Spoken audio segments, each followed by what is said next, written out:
লোকসভাৰ যি সমষ্টি বা বিধানসভাৰ যি সমষ্টি পুনৰ নিৰ্ধাৰণৰ বিষয়টো আছিল তেতিয়াও আমি জাতীয় সংগঠনসমূহে প্ৰবলভাৱে হেঁচা প্ৰয়োগ কৰিছিলোঁ। তেতিয়াও আমি জাতীয় সংগঠনসমূহৰ মজিয়াৰ পৰা আমি এই কথাটো উত্থাপন কৰিছিলোঁ যে জনজাতিসকলৰ ৰাজনৈতিক বাতাবৰণ বৰ্তাই ৰাখিব পৰা ধৰণকে সমষ্টিসমূহ মানে বিশেষকৈ মধ্য অসমত গঠন কৰিব লাগে। এইকাৰণে যিহেতু মধ্য অসমত তিৱাসকলৰ বসতি স্থান মৰিগাঁৱতে বেছি পাইছে। এতিয়া মৰিগাঁৱত আমি এটা মানে এইটো এটা সমষ্টি পাবলগীয়া এটা ৰাজনৈতিক পৰিৱেশ আছে।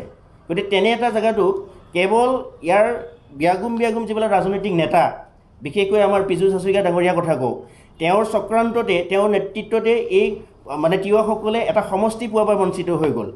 আৰু ইয়াত হাত উজান দিছে অসমৰ ৰাজনৈতিকভাৱে যিবিলাক বাঘা ৰাজনৈতিক নেতা আছে তেওঁলোকে। ইয়াৰ মূল কথাটোৱে হৈছে যে জনজাতিসকল যদি ঐক্যবদ্ধ হৈ থাকে তেতিয়াহ'লে সেইসকল মানে লোভী, সেইসকল অত্যাচাৰী ৰাজনৈতিক নেতাৰ মানে খান্দ খোৱা বালি তল যাব। গতিকে এই শক্তিটো নিষ্প্ৰভ কৰাৰ স্বাৰ্থতে তেওঁলোকে সেই ধৰণকে পুনৰ সমষ্টিবিলাক নিৰ্ধাৰণ কৰি জনজাতীয় ৰাইজৰ শক্তিটোক নিষ্প্ৰভ কৰি ৰাখিলে।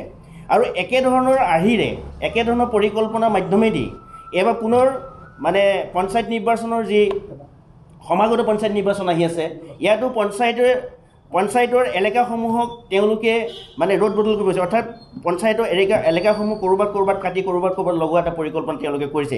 যদি সেইটোৱে শুদ্ধ হয় তেনেহ'লে একে জেগাতে থকা তিৱাসকল কিন্তু ৰাজনৈতিকভাৱে এটা পৰিৱেশ নাথাকিব য'ত তেওঁলোকে সিঁচৰিত হৈ বিভিন্ন জেগাত মানে মাইনৰিটি হৈ যাব। আৰু এই ৰাজনৈতিক পৰিকল্পনাটোকে কিন্তু অসম চৰকাৰখনে কৰি আহিছে। গতিকে এই কথাটো আমি আহ্বান জনাব বিচাৰি নহয়, আহ্বান জনাব বিচাৰি নহয়, দাবী উত্থাপন কৰিছোঁ যে এই যোৱা লোকসভা নিৰ্বাচন আৰু মানে কি লোকসভা সমষ্টি আৰু বিধানসভা সমষ্টি পুনৰ নিৰ্ধাৰণ কৰাৰ সময়ত যি স্বৈৰাচ্চাৰী মানে তেওঁলোকে সিদ্ধান্ত গ্ৰহণ কৰিছিল, এই সিদ্ধান্তক আমি তীব্ৰ প্ৰতিবাদ কৰিছোঁ। আৰু লগতে এইবাৰ আকৌ একে অনুৰূপ যি মানে পঞ্চায়তত তেওঁলোকে এই ভাগ বতৰা কৰা যি ৰাজনৈতিক চেষ্টা চলাইছে, ইয়াক আমি প্ৰতিবাদ জনাই কৈছোঁ যে এই সিদ্ধান্ত লোৱাৰ পূৰ্বে আমাৰ মধ্য অসমত বসবাস কৰা তিৱা জনগোষ্ঠীকে আদি কৰি অন্যান্য জাতীয় সংগঠনসমূহক আশ্বাসত লৈ তেওঁলোকে এইটো আলোচনা বিলোচনা কৰা পৰৱৰ্তী পৰ্যায়তে ইয়াৰ সিদ্ধান্ত ল'ব পাৰিব। নতুবা আমি অহাৰ 21 জুলাই তাৰিখে এই সম্পৰ্কতে এটা বৃহৎ মানে আমি এইটো এটা চেমিনাৰ পাতিবলৈ গৈছোঁ, অভিৱৰ্তন পাতিবলৈ গৈছোঁ, য'ত এই দাবীসমূহক লৈ আমি আন্দোলন আৰম্ভ কৰা প্ৰাৰম্ভিক কাৰ্যসূচী হিচাপে আমি এইটো ঘোষণা কৰিছোঁ জাগীৰোড কলা মন্দিৰত। গতিকে 21 জুলাই তাৰিখে আমি এটা বৃহৎ চেমিনাৰ অনুষ্ঠিত। এই চেমিনাৰত আমি তাৰ পৰাই হুংকাৰ দিম অসম চৰকাৰক যে অসম চৰকাৰে লোৱা প্ৰতিটো সিদ্ধান্তক কেৱল আমি নীৰৱ ভূমিকা লৈ পেলাই চাই থকাৰ আমাৰ যে মানে নীতি নহয়, এই নীতিটো আমি তাত প্ৰকাশ কৰিম। তাৰপিছতে কোৱা হৈছে যে তেওঁলোকে 2023 চনত আমাৰ ডাক্তৰ ৰণোজ পেগুৱে আমাৰ মিছা আশ্বাস প্ৰদান কৰিছিল। অসম চৰকাৰেও মানে এইটোকে যি গীত গায় সেই গীতৰ একে সুৰ লয় তালত চলি থকা আমাৰ ডাক্তৰ ৰণোজ পেগু এই কথাটো একেমুখে ক'ল যে কিবা নহয় কিবা এটা জনজাতিসকলৰ কাৰণে হ'ব, যিহেতু মই চকীখনত বহি আছোঁ। কিন্তু সেইটো ফুটুকাৰ ফেন।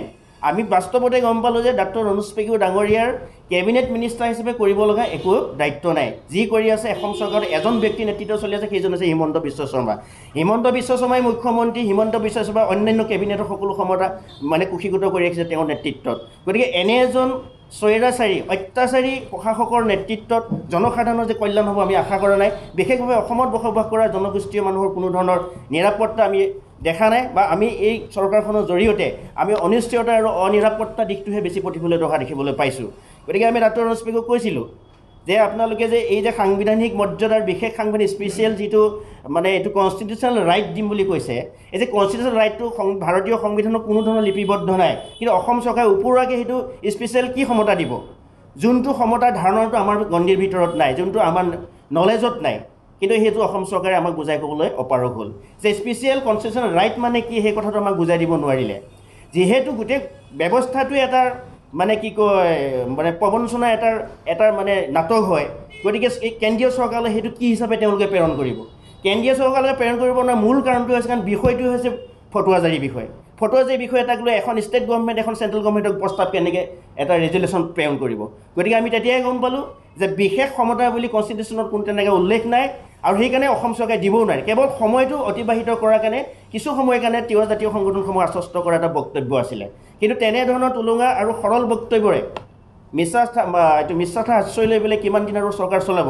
এতিয়া চৰকাৰ শেষ পৰ্যায় পাইছে। গতিকে এই সময় থাকোঁতে আমি তেওঁলোকক অনুকিয়াই দিব বিচাৰিছোঁ, সাৱধান কৰি দিব বিচাৰিছোঁ যে কম দিনৰ ভিতৰত বাস্তৱ সিদ্ধান্ত গ্ৰহণ কৰাৰ পৰা যে চৰকাৰে এতিয়াও আঁতৰি থাকে তিৱাসকলক মৌলিক সমস্যাসমূহ সমাধান কৰাৰ ক্ষেত্ৰত, তেতিয়াহ'লে ইয়াৰ ফলটো অহা নিৰ্বাচনত তেওঁলোকে ভোগ কৰিব লাগিব আৰু মুকলি প্ৰত্যাহ্বান জনোৱা হ'ব আমি ঠাই ঠাই গৈ তেওঁলোকক মেল মিটিং বলাই নহয়, য'তে তেওঁলোকে কেম্পিং কৰিব তাতে আমি বাধা প্ৰদান কৰিম।